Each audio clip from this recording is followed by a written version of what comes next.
इसके हवे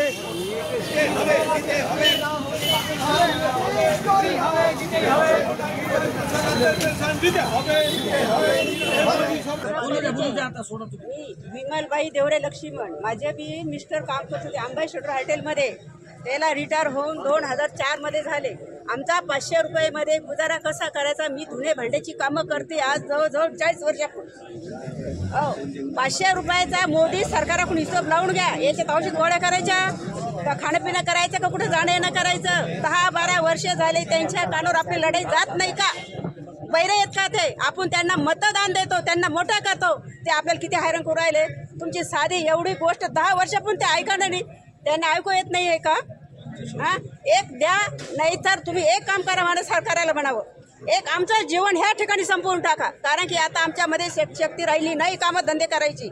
आम्ही कसं जीवन जगतो हे 500 रुपयामध्ये BP शुगरच्या गोळ्या घेतल्याशिवाय पर्याय नाही. म्हातारे कोतारे माणसं कुठे कामाला जाऊ शकत नाही. आता सर्व इथं बसले लोक 75 वर्षाच्या पूर्ण त्यांचं वय.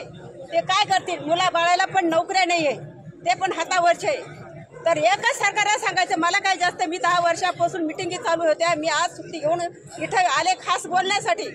कारण की मोदी सरकारच्या कानावर ही गोष्ट जाती का नाही. नसन जात तर मोदी सरकारने आपल्याला काय करायचं. आपलं जीवन त्याच्या हाताने संपवून टाकायचं. आपल्याला काही अधिकार नाही. असं जीवाच्या तडामुडा करते जिंदा लाच जगतोय आपण. आपल्याला नीट खायला नाही, नीट राहायला नाही, ना कुठं जाणं होत नाही, ना नाताचे लाड करणं होत नाही. नातू म्हणतो आजी 10 रुपये दे, नाही देऊ शकत आम्ही 10 रुपये. विचार करतो मी सांगते त्यांना, ते सांगते मला. काय करतं 500 रुपयामध्ये. आता धुणे भांड्याचे काम प्रत्येक महिला. आजी इकडे या, तुम्ही इकडे या. एक सरकारला मोदी सरकारने आपल्याला उत्तर दिलं पाहिजे ना. आता आपल्या प्रश्नाचं 10 वर्षापासून उत्तर दिलं नाही. याचं उत्तर उद्या आपल्याला लोकमतला आलंच पाहिजे. नाही जर आलं तर आपल्याला लोकमतमध्ये जायचं. सरकारी पेपरमध्ये बातमी आली पाहिजे, TV वर बातमी आली पाहिजे. गंमत करतो मोदी सरकार, त्याला आपण मतदान देतो. आपल्या जीवावर मोठा आहे. आपल्या जीवावरच येतो सरकार. कोणाच्या जीवावर येतो. आपल्या जीवावर. तो आयुष करतो, मैश करतो. आपल्याला 500 रुपयामध्ये आपण महिना काढतो. कसा काढायचा महिना पब्लिक हो सांगा तुम्ही.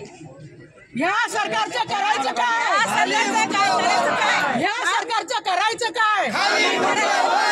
नुसते आपल्याला आश्वासन आणि आश्वासन किती ऐकायचं. एकच ठरवायचं मंडळीनं, एक ठरायचं. आता तुम्ही काय करायचं.